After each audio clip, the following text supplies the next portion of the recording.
This week on Cruisin', presented by Blue Line Classics. A lot of beeps, a lot of go bucks, a lot of thumbs up. I wonder why.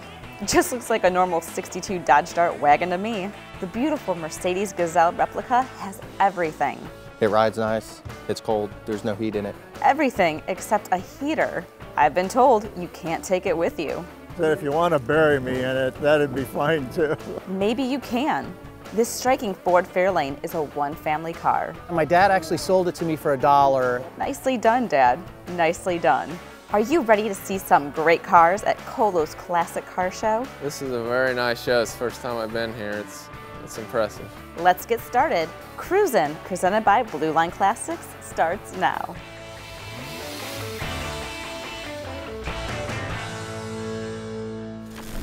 Hey everyone, welcome to Cruisin'. I'm Leah Haslage. Today we're at the Columbus Zoo for the Colo Car Show, where you might see some Impalas, some Mustangs, or a Beetle.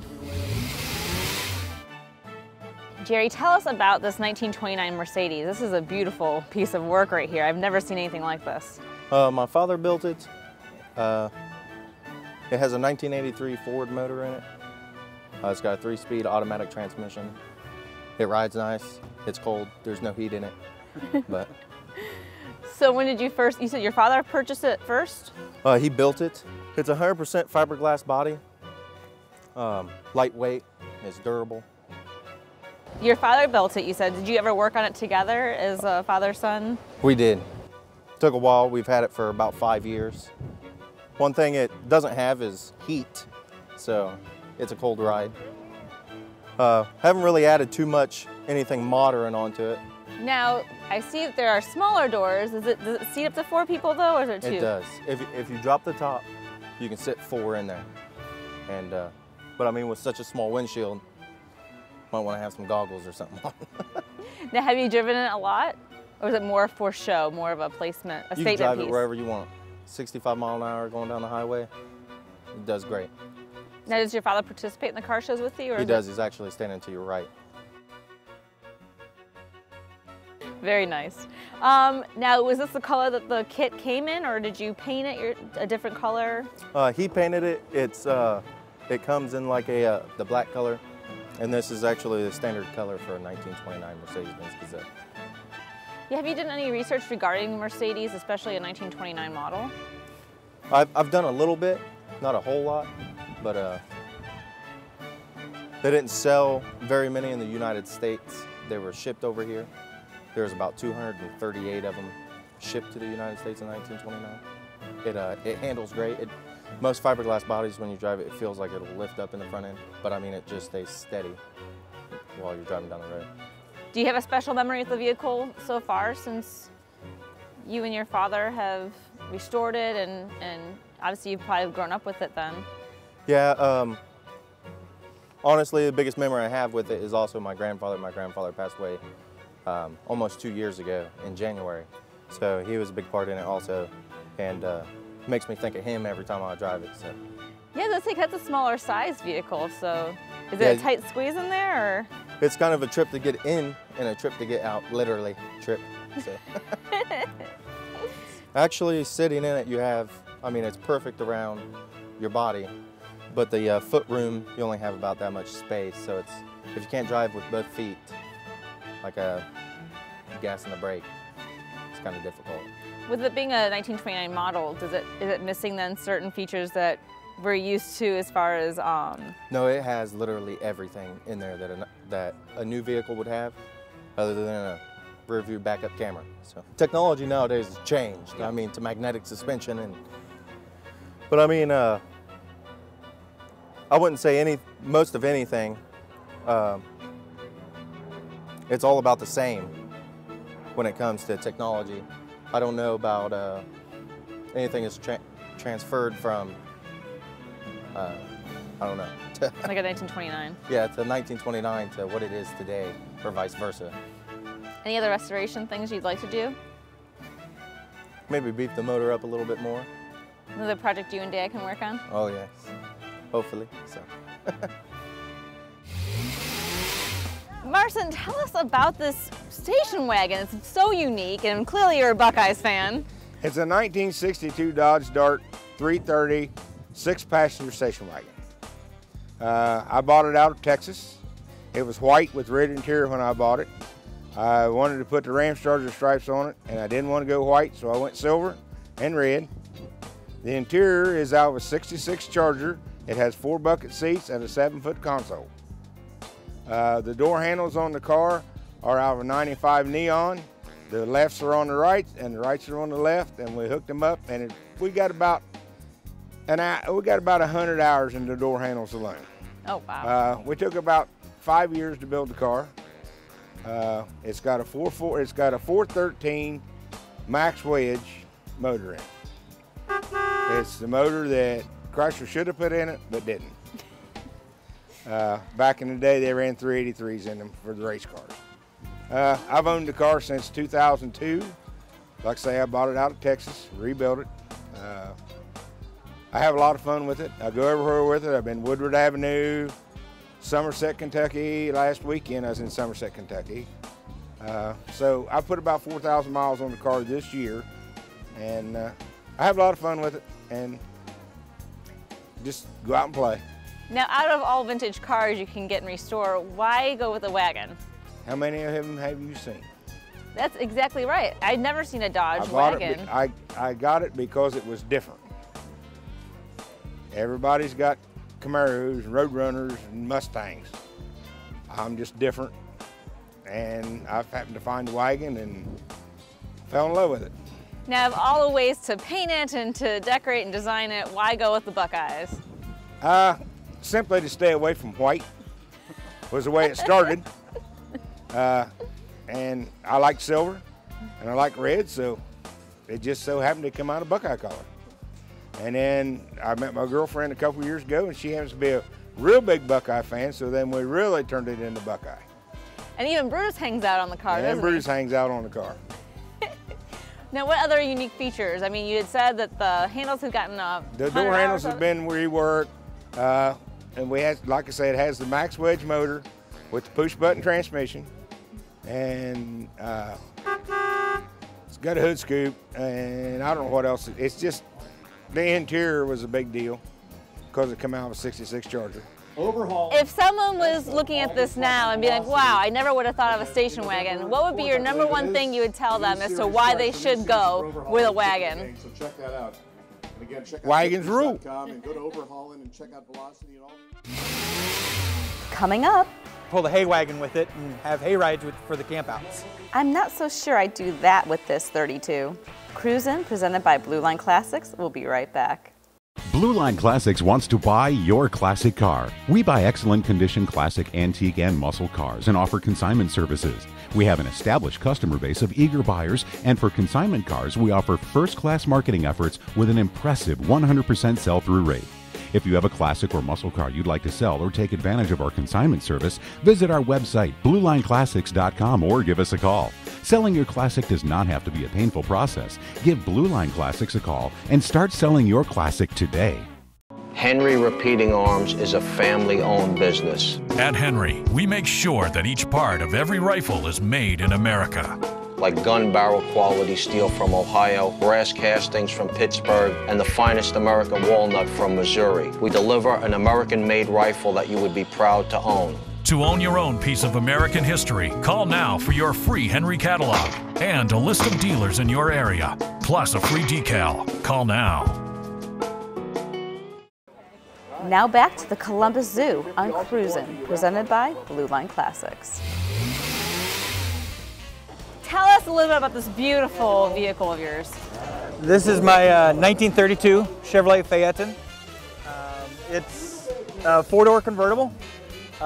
Chilly day, so we actually put the windows inside today to drive it in. It was, my dad purchased a car in the late 60s, drove around as it was, and found it in a garage. Talked the gentleman out of it, brought it home. We drove it around for a long time. Used to take it to Easter church, the top down. Then we decided to restore it. Took about 8 years, restored it to original condition, and that's what we have today. Now, before the restoration process, you actually used to do hay rides with this car, did you not? Yes, our vintage Chevrolet club, we used to do campouts with the club, and it was an area where my dad grew up, so his brothers all had farms. So he would take the car, and at that time it had a trailer hitch. He'd go out to the farm, get the hay wagon, hook it to the car, and then we'd pull the hay wagon with it and have hay rides for the campouts. Now, you said you and your father restored the vehicle. Tell us a little bit about the different changes you made from what its original state was. The original state, it was black fenders, red car, black top, red interior, which wasn't original. So we went back to original. We added the accessories to the dual horns, the dual side mounts.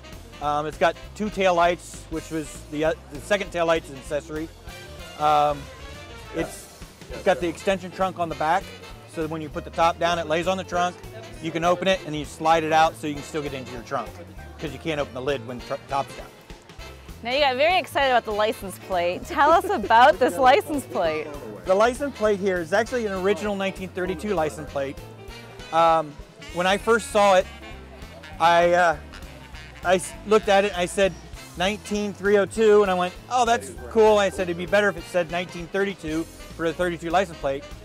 My lovely wife told me, she goes, it does say 1932, you're just saying it wrong, because it says 1932.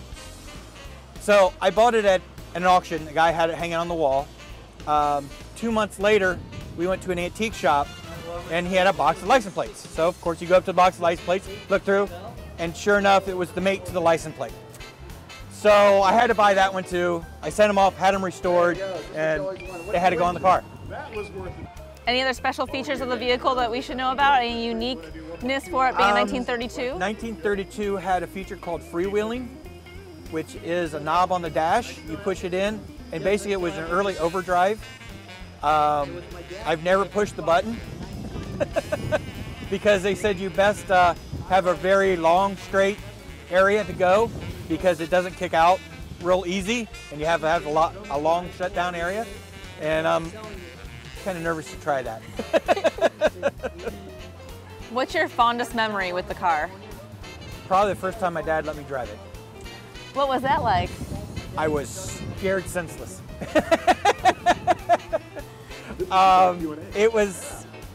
It's from the seat, you really can't see the side of the fenders and stuff like that. And I was moving it down the driveway to the other garage. And it was the first time he let me drive one of the old cars, and it was just that feeling of, I don't want to mess up. But it's been in the family for a long time, and it will be in the family forever. Tell us about this gorgeous car of yours. I know there's a very unique story about how your father got it. My dad bought the car in 1976 at the Indianapolis 500. They used to have a swap meet, and he bought the car for $2,000. It's been in our family since that time, since 1976. And then you purchased it from your father. Yeah, my dad actually sold it to me for $1 in 2000. He was living out in Des Moines, Iowa. He handed me the keys. I gave him $1, and I was going to fix it up for him. Very nice. Now, you were a kid then when your father got the car, right? Or not even? Oh yeah, I was very, I was probably 15 at the time, or actually a little bit younger than that. And my dad used to drive it to work, used to have it in parades in Indiana and in Des Moines, Iowa. So yeah, the car's kind of been all over the place, but he used to actually drive it daily to work. Oh wow. So it wasn't just sitting in the garage being a vintage? It was never been a garage car, so it's always been driven. We always like to take it out for ice cream, and we take it here locally to a lot of the car shows, and we enjoy it on a Sunday afternoon, taking it out for the different things. Did you learn how to drive in this car? No, I never. I learned to drive in a classic car, but not this one. So now, since you've had the car, have you done any additional restoration to it? Any unique features to it? Yeah, we had the car redone up in Cleveland in 2001. It was repainted. We've had the engine detailed, but I did a lot of the mechanical work myself. And now, what is unique about a 57 Fairlane like this? Like, what in specific makes this car stand apart from the rest? Well, in 57, there was a competition between being a Ford or a Chevy, and you'll see a lot of 57 Chevys, but you won't see a lot of 57 Fords. And that was actually one year that Ford outsold Chevy, so it makes it kind of unique and it makes it kind of different. You don't see too many of them, and that's kind of the difference of going to a car show and actually getting to see it. Is this the exact car paint job that was done for it, the red in the bottom and the white on top? It was. The car was originally all white, and then I had it two-toned up in Cleveland. So I kind of like the color scheme, and I thought it would be kind of a nice classic 50s colors. 1950s and of course Ohio State-ish. Right, right. That goes well when you go to a game or something too. So. And now the 57 Cool, was that always the branding of the plate, or is it something you had done more recently? I had that done when I was up in Cleveland. I thought it would be kind of a neat tribute. My dad always thought, 57 was a cool year, and he thought that was the best year for cars. So I always just kind of said 57 Cool, and that's how we just kind of kept it. So. Now with the interior of the vehicle, is there any kind of unique features there that we should notice? It's a very low option car. It only has power steering on it. It's vinyl interior, so nothing really spectacular about the inside that is any different than any other car. Most of these in 57 you saw was a retractable, and this is the convertible version. It's called a Sunliner, not the Skyliner. Coming up. It's a very rare car. There's probably only 100 left. This rare cabriolet is next on Cruisin', presented by Blue Line Classics. Welcome back to Cruisin', presented by Blue Line Classics. All right, Tom, tell us about this 1937 Chevy Leigh, because this is beautiful. This is a blue I'm not even used to. It's a Club Cabriolet, it's backseat convertible. Cabriolet usually has a rumble seat. This has a back seat. There are only 8,000 made, only 6,000 domestically. So it's a very rare car. There's probably only 100 left. It has a history that when it was made, a lot of changes were made where they molded the headlights into the fenders. The V-type grille and the split windshield were all different from the 36 cars. Ford outsold Chevrolet in 1937, but they still didn't have hydraulic brakes until 1938. So in 1938, Chevrolet outsold Ford. But it's a neat car. The PT Cruiser, the Chrysler PT Cruiser, was designed after the 37 Ford, and it was a favorite of street riders. So a lot of them got modified. This is an original. And how did you get your hands on an original like this? I looked for a couple of years, found it in Hemmings, actually still in Ohio, down by the Ohio River. A fella had restored it. This car was restored in 1986. So it's withstood many, many years. They call these fat-fendered Fords. 1930s cars had flathead engines in them, 1932 through 1953.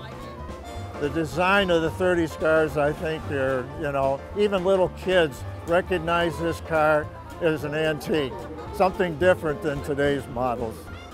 So, it's Washington blue, original color. Is that the original license plate? Yes, in Ohio you can run original license plates, and you can find them around. You have to have a pair of them, of course, and you take them and they'll instead of having the antique plates, you can use the original. And this actually is an original plate. It's never been restored. Wow.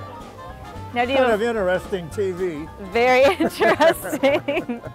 It was faded. Right. Do you have a fond memory of driving this vehicle? I enjoy this one. One interesting thing is my wife always asks me, well, why don't you put the top down? And I said, well, it's such a nice top, I don't want to put any creases in it. This is the one that I told my wife I'm never going to sell. I said, if you want to bury me in it, that'd be fine too, because it's so rare. And so it's your favorite then? Yeah, it is, yeah. Next up. Spent most of his life there on his family farm, hauling hay. No more hauling for this 59, coming up on Cruisin', presented by Blue Line Classics. Blue Line Classics wants to buy your classic car. We buy excellent condition classic, antique, and muscle cars and offer consignment services. We have an established customer base of eager buyers, and for consignment cars, we offer first-class marketing efforts with an impressive 100% sell-through rate. If you have a classic or muscle car you'd like to sell or take advantage of our consignment service, visit our website, BlueLineClassics.com, or give us a call. Selling your classic does not have to be a painful process. Give Blue Line Classics a call and start selling your classic today. Now back to Colo's Classic Car Show on Cruisin', presented by Blue Line Classics. All right, Zachary, I am loving this 1959 Chevy. Like, tell us about this. This is a beautiful car. It's a 59 Chevy half-ton Apache model. I just got it about a month ago. Found it from a guy off the computer up in Toledo. And he just brought it here from Arkansas. Said it spent most of its life there on his family farm, hauling hay. So it's just been sitting there, so you're the first owner to really have it that's going to be doing something with it. I believe so. Now these are considered survivors, is that correct? Yeah, it's pretty much untouched. Now for people that may not be familiar, what is a survivor vehicle? Just a clean, unrestored vehicle. Now, do you have any restoration plans with it? Because it's really beautiful just in this rustic state. I'm undecided right now. I want to at least go through the chassis and motor and get them back up to date. It's drivable now, but not in perfect condition. And I might do the body later on. Now, what made you decide to get the truck from your friend? Just like the Chevy's been a Chevy guy my whole life. And particularly trucks? Yeah, all vehicles, but yeah, I like trucks. Now, if you were to decide to restore this beautiful Chevy, what in particular are you kind of thinking about doing with it? I think the body would go back to original and maybe just upgrade the suspension and brakes and maybe the drivetrain. Now, since you've got this Chevy, have you done research into 1959 models and what their features were in specific? Like what makes them so unique? Yeah, the 58 and 59 were the only 2 years of the dual headlights and the wider grille. Now, would you be redoing the motor completely then in this pickup truck? I kind of like the idea of the straight six. Not a lot of people stay with that. You know, they're all putting the V8s in it, but it's a lot more expensive to soup up a straight six than a V8 because they're more rare. But there's something nice about the traditional and the classic. Yeah, so we'll see what the budget allows for.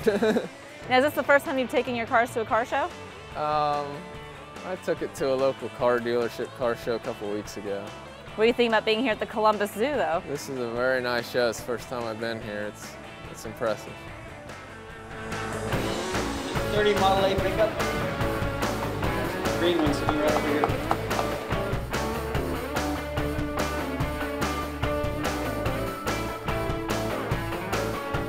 Who knew there were so many cars named after animals and birds and insects? Make sure you come down to the Columbus Zoo, even when there isn't a car show going on. I'm Leah Haslage. Thanks for watching Cruisin'. See you next time.